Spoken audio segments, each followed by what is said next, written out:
Hey everybody, Dennis from Awakening in Health here. Very proud to be in Acapulco. It's hosted every year. This is my first interview, and I've got to say I don't know so much about you, and from what you're saying, it's because you're obviously shout out banned everywhere and you've been put down. So I'd love for the people that I'm talking to, for you to introduce yourself and just let it rip. Sure. Yeah. Thank you. So my name is Maryam Henein, and I go by the Bee Lady. I'm a real journalist of almost 30 years, and I'm best known for directing the film Vanishing of the Bees. That's narrated by Ellen Page, now Elliot Page. And I used to work with the mainstream. My first job I'm from Canada, from Montreal. In LA was working for MSNBC. I was producing the news for the internet. I was basically one of the first to produce the news for the internet. And then after a year of watching how they cover the news compared to being raised in Montreal, Canada, where it was worldly, I quit. And then I was freelancing for The Hollywood Reporter, LA Magazine, Maxim. I would pitch my own ideas, and I would go to New York once a year.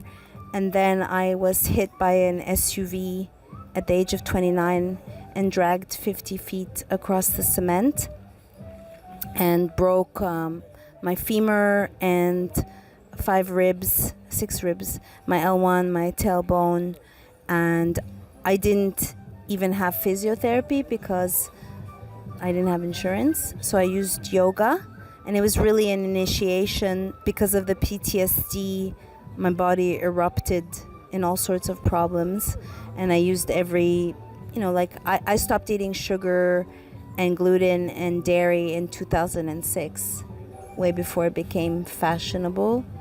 And I remember getting a reading at my Saturn return by an astrologer who told me, he was looking at Sabian symbols, and he said that I would be working in the realm of health. And I was a hard-hitting journalist, and I was like, what the hell is this guy talking about?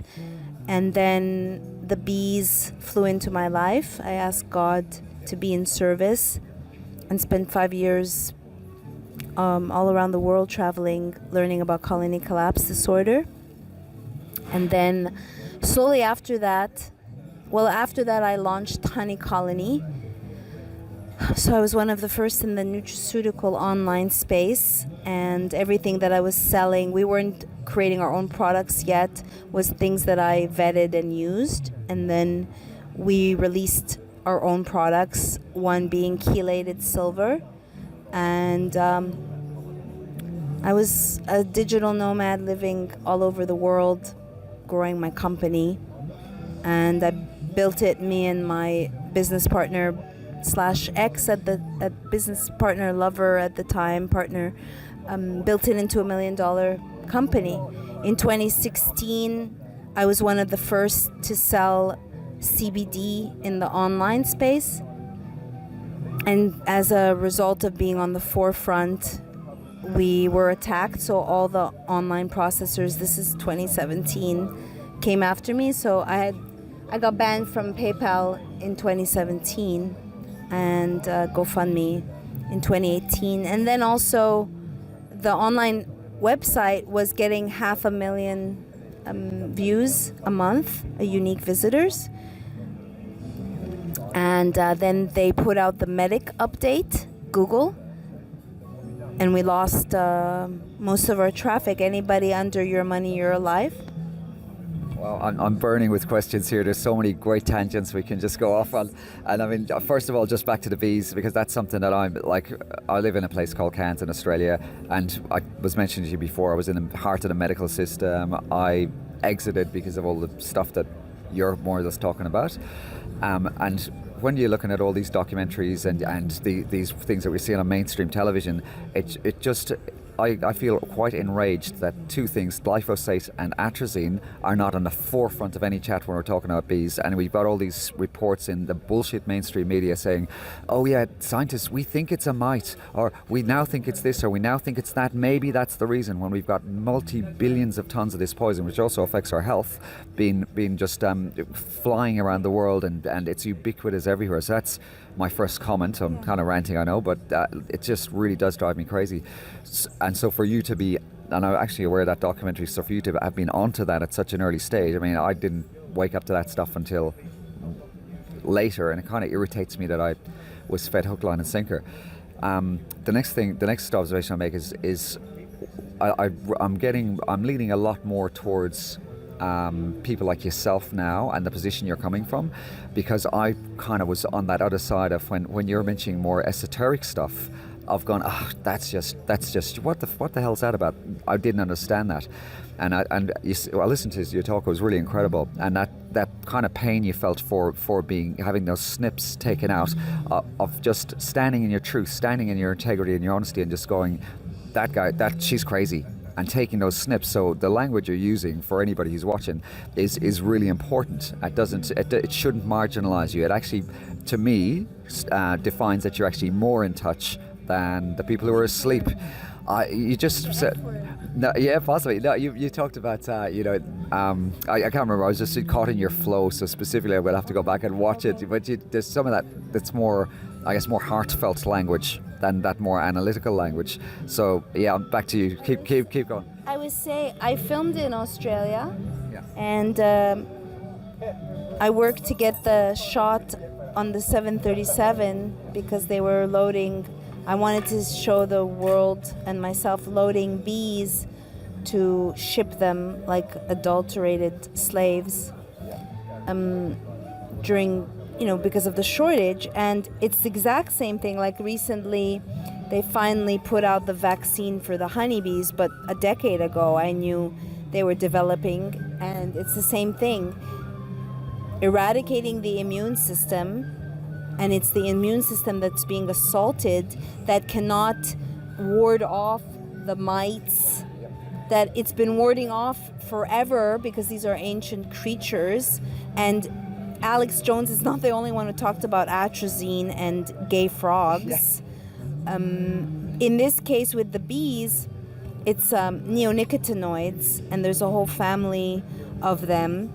And the metabolites are more dangerous than the parent compounds. But like you said, I speak about it tomorrow in my talk, the $13 trillion of chemicals that are manufactured and brought into the United States, and that these drugs synergize, and that the number one key, I think, to longevity and health is detoxing. And I explain tomorrow that it's not a juice cleanse. Detoxing is not like a juice cleanse. And in fact, I just recently, I'm a licensed functional medicine coach and consultant through the Institute of Functional Medicine, and I work with people specifically, mostly around, mold, autoimmune, and now I've devised a protocol for the jabs. But a lot of the things that are outlined, arguably, someone should have been doing to begin with. And so people just don't realize, like, I'm a self-described food Nazi, and I am really walking my talk. And so there's a lot of, like, this is my temple. And a lot of times when I work with someone, they're like, well, I don't do a lot of gluten. But you're 45 years old. You've been doing not a lot of gluten for decades. And guess what? It accumulates. So people who are like, I only drink on on Saturdays, or just as an example, it's like I don't feel like I'm depriving myself in anything. I refuse to have these companies poison me. And it's too bad, because food is thy medicine, or food is thy foe, and the sense of sacred has been lost.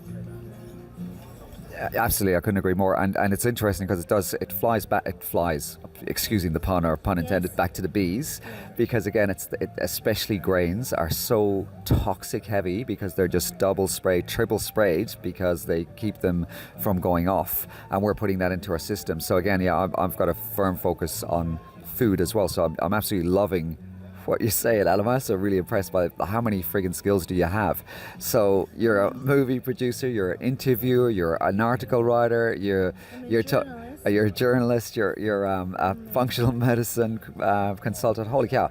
You're also bad on the eyes and don't know how to string I put her away. So yeah, tell me more of that. Sorry, we're gonna have to do a little thing back and forth. But yeah, just that. Yeah, that's got to, like, I'm here. I think I'm hearing what you're saying, that you've got all this talent, all this skill, and you're just really frustrated that you're just being pushed down and not heard, and you don't have a voice. Yeah, thank you. I and then don't want to be coming off as bitching or victim. Because it's not what happens to you, but what you do with what happens to you. And it's like, I guess it should be an honor, a badge of honor, that NBC did a 6-part smear series on me, where they positioned me as crying, an emotional wreck, and wanting fame.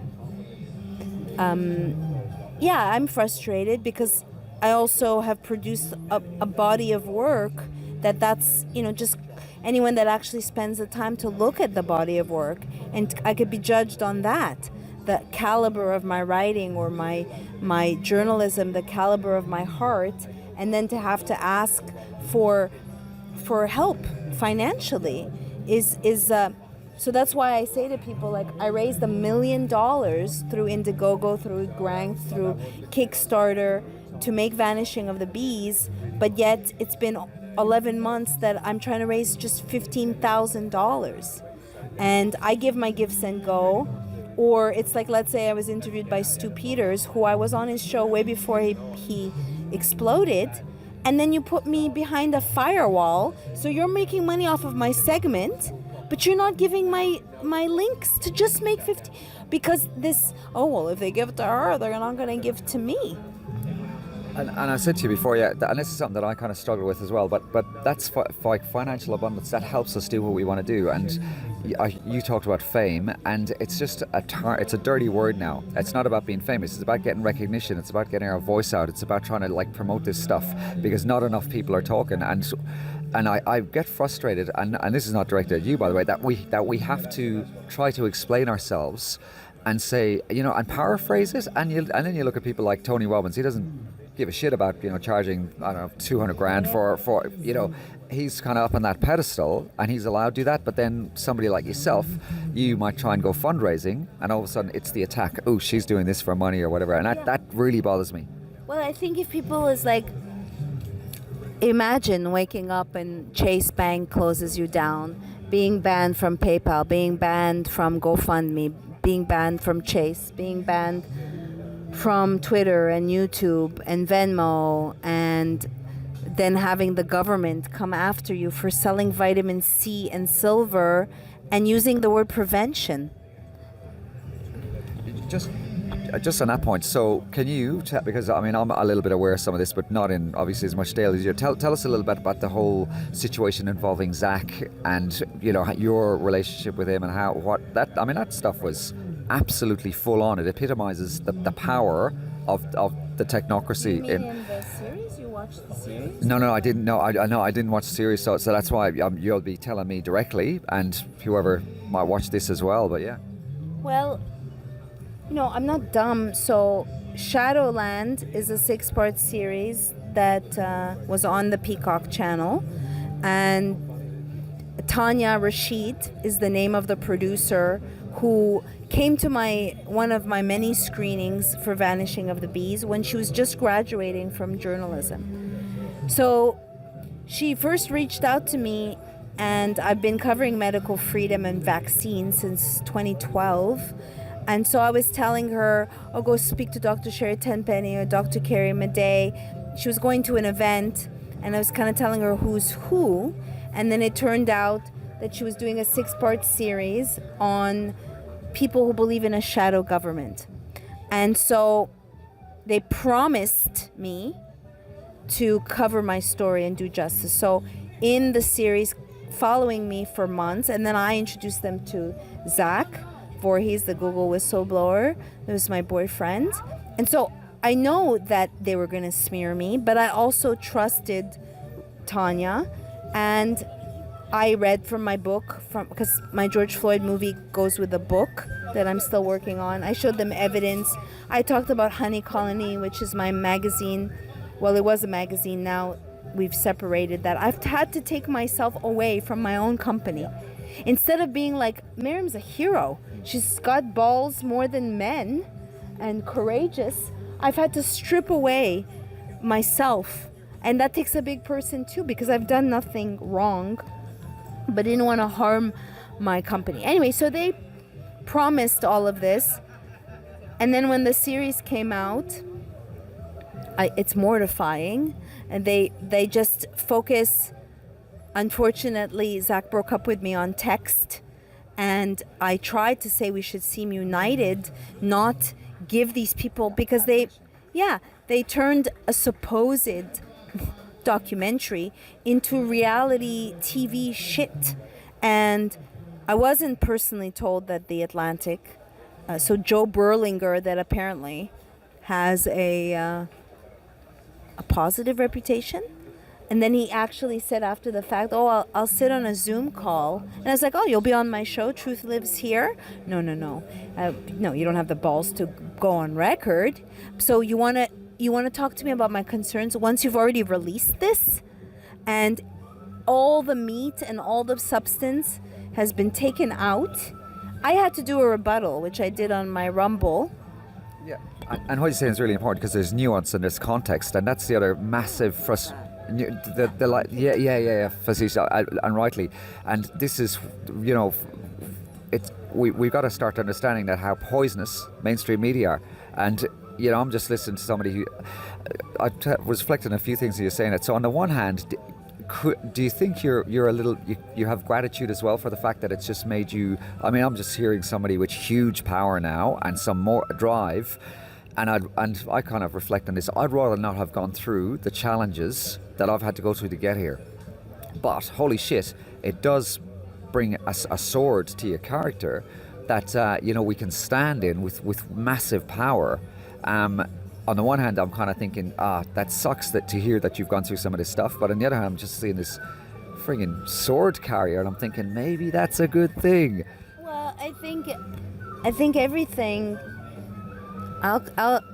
Gratitude is alchemy, and it's not what happens to you, but what you do with what happens to you. I chose to be in this shit series, but I banked or expected that all media is good media. They literally told media not to publish any of the people's names that are in the series, which I didn't anticipate. Is unheard of as a journalist that's dealt with press releases, and the one wannabe journalist published my name incorrectly, and said, wouldn't even give that Zach and I are an adorable couple, because we are, and unfortunately there was drama, but I tried not to have any regrets. You're basically saying your experiences make up who you are. I think the whole Rona regime, I've used it as trigger work. Most people need to cultivate their balls. I don't need that. I grew up chubby. I grew up being made a nerd, being made fun of, called tub of lard, fatso, really working hard to find my voice, to find myself. And nothing's been given to me. I've worked really hard to come to America from Canada. And I thought that you could work really hard and pierce through the veil. Now, in part because of the Rona regime and because of George Floyd, George has taught me a lot of things about the inner workings and what I touched upon, all these controlled opposition, that whether they know they are or not, because let's face it, people are lacking wisdom and adulting. Like, there's all this infighting, and that's why, let's say, I gravitate to Max Egan, because Max is bringing wisdom. I aspire to be a wisdom keeper as I now go into crone the next 50 years, and people don't believe I'm 50 years old, and most chicks don't say their age, but I want to inspire, educate, and empower. And it's like, oh, how do you stay so young, Maryam? I don't drink, ever. I don't drink. It's poison. It's low level. I don't want anything to do with that low level vibration. Yes, we're human. And so like the notion of like, I cheat on the weekends. It's like, who are you cheating? Yourself? If you're having an inflammatory response from carbs or grains, then you're triggering that inflammatory response for what? Another 4 weeks? It's not worth it. Holy cow, so much to cover. So I'm trying to pick a few of the things here and there, but one of the reasons you're here, obviously, is I've just listened to some of the things you were talking about, this whole George Floyd mess. Your depth of research in that is just mind-blowing. It's baffling. And because, I'm just freaking going, holy cow, there's some of the stuff that you're throwing out there. And I only want to touch on that briefly because I'm way more interested in the health and I'm way more interested in kind of yourself. But if anybody is looking at you, they've got to be looking at your George Floyd work. Back to the health stuff. That's where obviously it's Awakening in Health is what I do, and what you're saying there about it, energy, what you're putting into your body, you're being as strong as you can be. That's powerful. So much stuff you just covered there.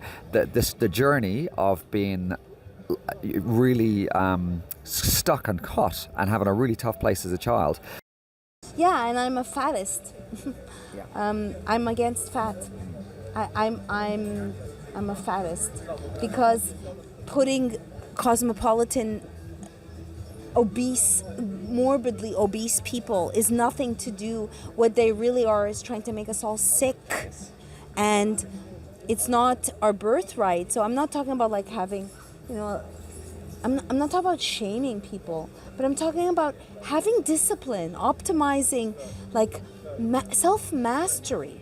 No, instead we're dumbifying people. But so I worked against, being prank called and made fun of, and so I'm not an insensitive, I'm an empath. And then when I was 29, I was hit by an SUV, and I was in America, and I had a metal rod in my leg. And I wasn't even giving physiotherapy. My family didn't come to, I almost died, didn't come to be with me in America, in LA. And it was really an initiation to heal myself and use my resourcefulness and investigative skills. But as far as George Floyd, this was an accident. I didn't know what I would discover.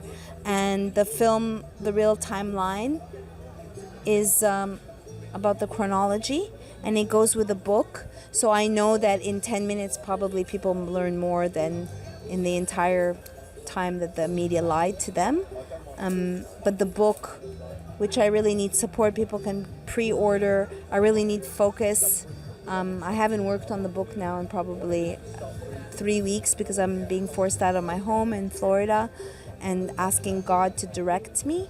And I just want to get it out because unfortunately people have moved on. So it's going to be 3 years and I'm coming out with a book on George Floyd.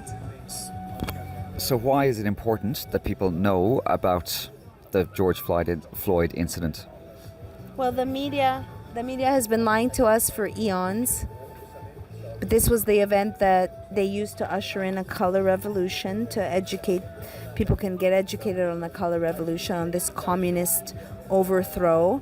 They used George to sow discord and manufacture a race war, to go from virus to violence. And I say to even go as far as to get more vaccines in the arms of black people.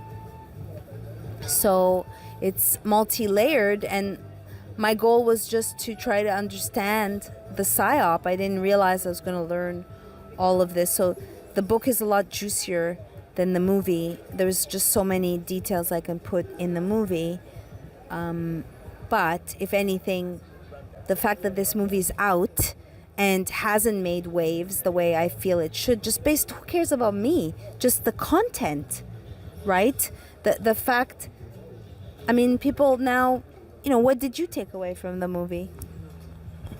For me, I'm a bit ambivalent. I waver towards this side and that side because I got to step back every so often. I think it's too fantastic that they can be so incredibly brilliant at the depth of deception, and then you go back and you look at the facts in front of you and you're going, holy shit, this all stacks up, this all makes sense. And then you go back, you go, I think I want to be back in my normal dumb world again. Like it can't be such a conspiracy. And that word shits me as well, by the way. But the Floyd, I mean, the psyop we're seeing in television with COVID, it's absolutely mind blowing. I mean, and when I reflected, listening to somebody like yourself who's done all that really in-depth digging on it, if I was to take little clips of some of the stuff you'd say, I'd probably be trying to lock you up.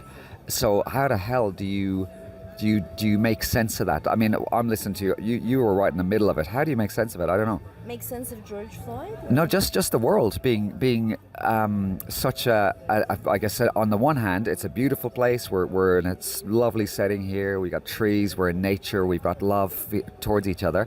But then you got this darkness. How do you deal with that? I think we're all grappling with being gaslit in this fantastical world, and I think this is the real test. It's like my mom. I impersonate my mom, but my mom is like, Mary, do you pray? And I said, Mommy, don't question my faith, because I did not forsaken my God-given immune system from a jab from hell. I tried to warn you way before, because we knew the writing was on the wall. So this is the real test. Are you going to sacrifice? Are you going to sell your soul to the devil? Are you going to take this mark of the beast? The magic is powerful, and my business colleague Andrea, you'd obviously have heard of Rudolf Steiner. Yeah. So she's a mainstream nurse, but she's also a Steiner nurse, and she had a bit of a breakup with the Steiner group in our town because they were telling the children to take this jab. This is a Steiner group, and Steiner was writing in the 1940s that it separates you from your spirit. This is in the 1940s. So the power of this mind control stuff is just immense. And as you said, I come across that as well. You got so-called devout believers in, I don't know, God, whatever, and they're co-opted. And as you said, this machine that our consciousness is sitting in, it's an incredible thing. It's not just it's energy based, and the fact that we've been just led to believe it's going to break down, and we need this horrendous criminal medical system to support us just to keep us from breaking down is insanity. Yeah, it is insanity, and again, I think it's a testament of our fate, and to come to the part in the story where it's like, is this all a simulation? Is the algorithm gone bonkers? Like, if you've watched the new rendition of the A Brave New World on NBC, where the AI has decided, it's just so nuts, the way things are written and the uncanniness of it all. So what do you do?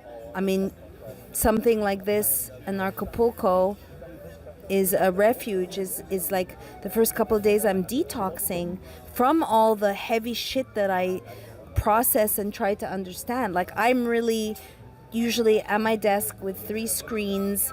I have a medical freedom group that I was organized way before the Rona, and knew this was coming and left to go to Costa Rica, but chose to come back to America because clearly I still think you could vote. And it's like the layers of disillusionment, and now really questioning, are we in a sim?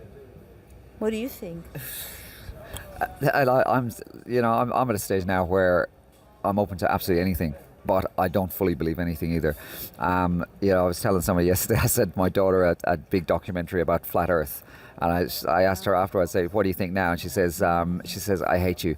I said, why? She said, do you think the Earth? She said, no, I'm not sure. This is a while. No, it was a longer one. It was about 4 or 5 hours by an English fella. The name's escaping me. Yeah, not sure, but essentially she's going. Yeah, now I just don't know, and I'm still like 80% ball. I'm kind of maybe 20% flat, but I'm open to the idea. If you said, "Listen, I'm a friggin' green alien and I'm wearing a scale," I'd say maybe. I think we're in a. I haven't seen the Sean Hibbler, who edited my movie, has done several Flat Earth, and I just haven't seen it because I've been working, but I will, so I can't chime in on that conversation. But Mark Posio was showing psyops, and that's where it's like, well, are you giving 100% truth when you say that Flat Earth right off is a psyop? When you say that Hitler is actually the idea that he was a good man, that's a psyop too? Because there's shades of gray, and no one's saying that Hitler was a good guy, and I don't know about that topic either, but we should be able, anything that you're, like I say in my movie, that we're not allowed to explore. I mean, even that word, not allowed, who the hell has the right to tell us what we're allowed to do or not? And the fact that we've got to frame things so we're not going to get cancelled or so we're not going to offend people really deeply pisses me off. I was not allowed during Shadowland. I went to cover the Bulletproof conference. As I'm a biohacker, I sell Dave Asprey's products on Honey Colony. I've been on his show, and I was at the event, and I've interviewed him before at the this is 2 years ago in Florida, and I was sitting down waiting for my 5 minutes with Dave Asprey, and there was some chick who knows shit about shit who works at his cafe, and I'm a curious person. The cameras were right here, but to me it's like I act like myself. I'm not wearing masks on top of masks. So I just asked the girl, so how does that work? It was the mandates were just coming into California. So I just said, so they come in to get keto, organic, bulletproof food, and then you have to show a Vax card, kind of like an oxymoron. So I said, I used to live in LA, I'm curious. So she's like, I'm not comfortable with that question. Got up and came back and said, you're not allowed to speak to Dave Asprey. I said, I'm not allowed? And then I cried on now, and the NBC crew, they interviewed Dave Asprey. I was like, you didn't know who the fuck Dave Asprey was until I told you, but you get to interview him. And then I'm ousted. And then, yeah, you're not allowed. And it's just like someone on I was having a discourse or a comment with Brendan O'Connell on YouTube, and someone said, a lady doesn't use that language. And I said, says who? And she said, Jesus Christ. I said, go fuck yourself. Who are you? I'm so cute. You're using JC to try to gaslight me. You don't tell me what a lady should do or not. If I want to swear, I'll swear. In any case, I have my mother always like Mary, don't swear, it's so vulgar. So I'm cognizant of not using the F word, but I use it. And listen, I'm from Ireland and stuff, so yeah, I get right into it as well.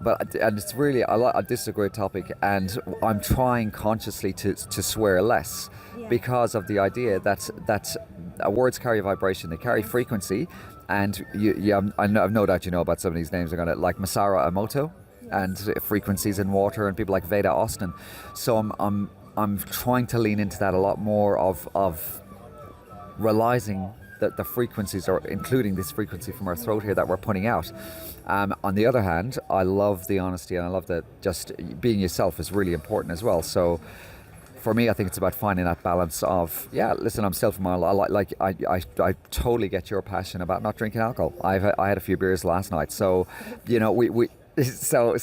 gotta still realize that we're human, but I think for me it's a journey. We gotta push towards that better level and try and hit as far there as we can. And we need people like you or me, I guess, with other people to be helping drive us. So it's not about just being a saint and getting there, but it's just about being the best we can be. Yeah, I think that we don't know what seeds we're planting, and to be the change that we want to see. I've been with frontline doctors that are drinking booze and eating cheesecake And that's just not, I know that I'm Nazi about it and militant, and I like it. I can't handle drinking alcohol. I mean, I smoke weed. Someone else might be like, so yeah, to each their own. I'm not here to judge the other person, but I am here to be a good influence and to show what's possible. It's like when they told me, you have fibromyalgia, you have lupus, your body's attacking itself. Here's some prednisone. There's no cure. Bye. And then I said, I'm not taking your medicine. F you. I'm going to reverse my condition. Later, when I learned what happened was, after making Vanishing of the Bees, ironically, I was in the Dominican Republic and they were fumigating and I got poisoned, just like the bees.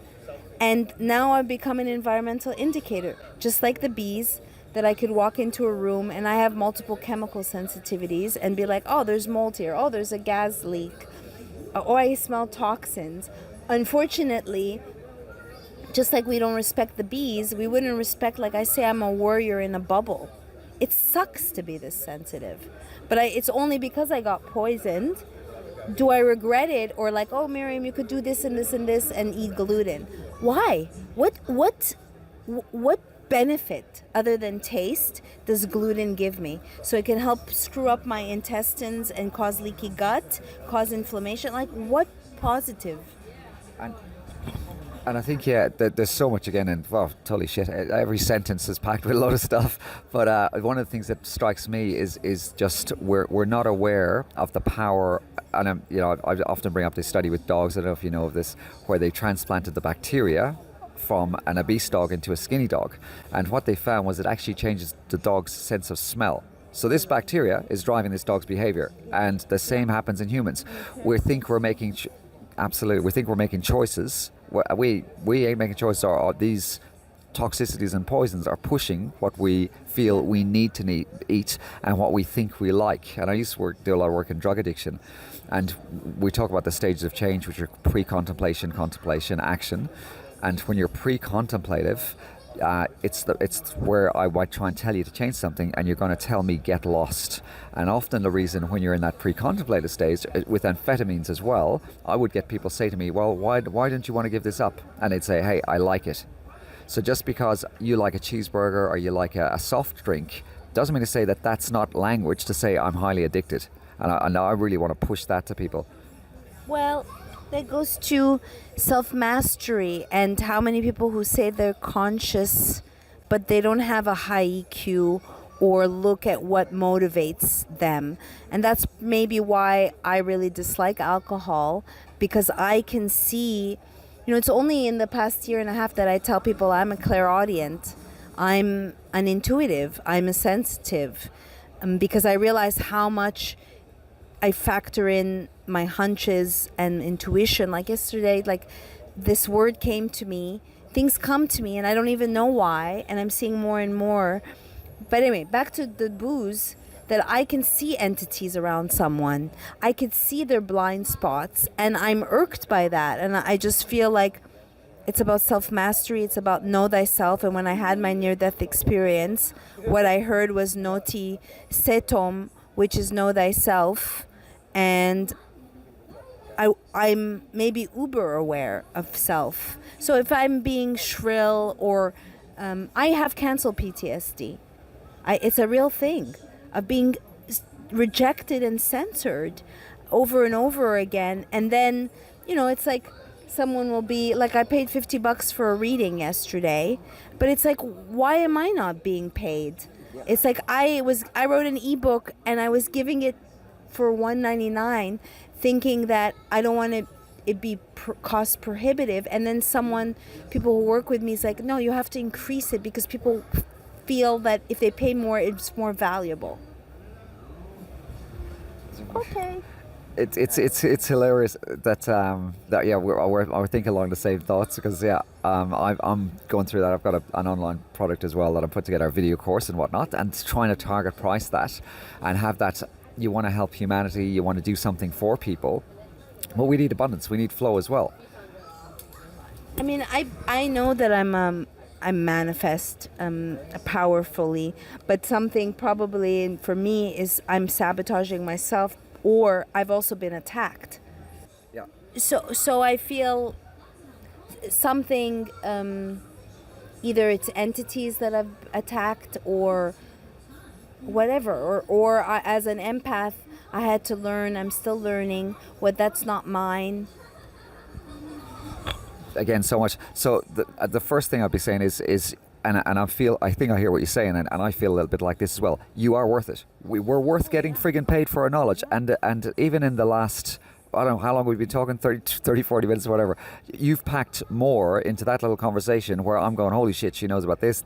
You obviously have a vast depth of knowledge, and when you're talking to people who wouldn't necessarily pick up on some of the words that you're using, it's those people who are sick, those people who are stuck. And I'd be saying, like, holy, if I had an opportunity to sit down and have a coaching session with you, I'd be jumping it. And again, with health, I'm not too bad at what I do as well. Sorry, I must be doing something wrong. But I mean, that's why on the series I say, am I lacking anything to be an influencer? And they position me like some arrogant, whiny chick instead of, like, over and over again, you're a wealth of information, so you're so fascinating, Maryam. And being like, this is my gift. God gave me a gift of gab. God gave me my throat chakra that I want to be able to use. And I hear over and over again, you're speaking my words. So I am able, I don't know what I'm tapping in. And a lot of people didn't have courage to speak during the Rona. And I'm speaking for them. And so it's a topsy-turvy world, and wanting to feel, I do believe in abundance, and I do feel I'm worth it. And yeah, in fact, if anything, I don't know if it was in a different life, was a queen, definitely not this life. But isn't it frustrating where you see people without integrity and they just seem to be killing it? And you think, hey, I'm standing in integrity and I've got, good stuff I want to give here. And you I guess it's almost that feeling of things not, and I don't want to whinge, and it's not about that, but we're all human. We have these areas where we do feel a little bit, upset or a little bit, we're struggling and whatnot. But yeah, it frustrated, yeah. But it sometimes would be nice if things seemed to flow easier. So maybe that's something, and I'm kind of very much hearing some of my thoughts in what you're expressing is this, maybe this is part of our journey, maybe we've had to go through this, or maybe, but being a voice for other people, that's massive. Yeah, I mean, I'm here, and I'm grateful, and I think gratitude is alchemy. After being hit by a SUV and literally having to learn how to walk again, and being a dancer and not being able to dance, it's like tomorrow, most people have seen me dancing in this event. When I bring and I show my 13-inch metal rod that was in my leg, and I tell people I'm 50 years old. Like, I want to walk my talk and inspire you to treat your body like a temple, not a trash can. And to realize that it's associated with raising our consciousness. Yeah, it's all part of your role, of your path, whatever adversity. It's like, but am I going to roll over and give up? A lot of times I'm bitching and I go through that, or I'm angry. Even like, I'm not an angry person, but in that moment I will express rage, but then it leaves.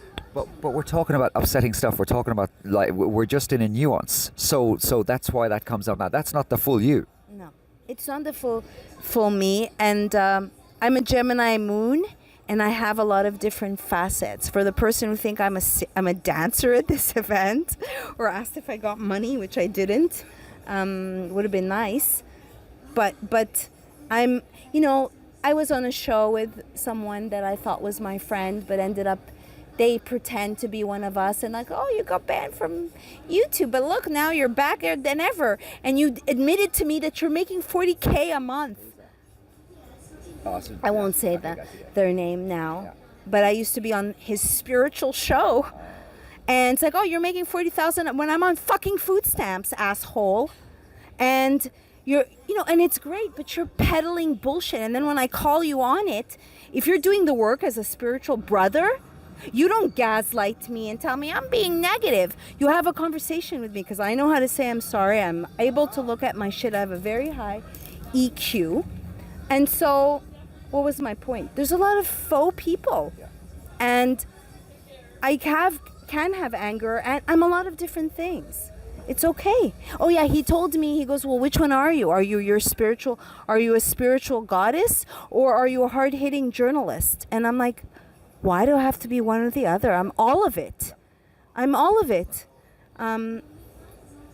And it's about kind of wearing different hats. I mean, I've got a kind of a, because I want to hear about you, so I want it to be a little bit less about me. So I've kind of got an interview hat on now, but again, I've been in, drug and alcohol counselling. I've been sitting in rooms with hardened criminals. So if I'm not portraying myself in a different fashion, I mean, I've done a little bit of martial arts and all that kind of stuff. So and you have to, I guess, have different expressions in different settings. If you're talking to people who are grieving, I did it, 10 years of intensive care. You're not going to be talking like this. So it's important, and I guess that's really jumping out at me now, which is really cool, is that we're looking at just this real pointed place where we're coming from, and essentially the conversation we started is about some of the adversity that's come up for yourself. And I really want to talk to you like outside of an interview, because I see and I feel maybe there's a dramatically different person as opposed to that little section that we're just covering now, the adversity, nuance, the lack of recognition. The dancing, the health stuff. I love the stuff you're talking about. We had a little chat about parasites before. You look like a vivacious, fun person. So, and the reason I'm pointing that out is because we've just honed in on that shitty stuff, which that's not us. We're fun people. We're. I wanted to do unvaccinated vermin stand up, to go and just because you're right. You have to meet people where they are, or show different facets of your personality depending on who you're addressing.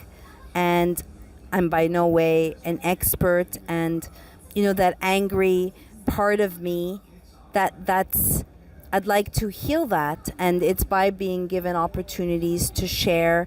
But I'm always like ready to crack a joke, laugh, be silly. And I just believe, having almost died, that I want to fulfill what I heard in my near-death experience, which was noti seton, which is know thyself. And I've been an old soul that's died young, and that when I had my near-death experience, I was told, you have an opportunity to learn a lot of your lessons, to not repeat the patterns. So why not do it now? Why keep repeating the patterns?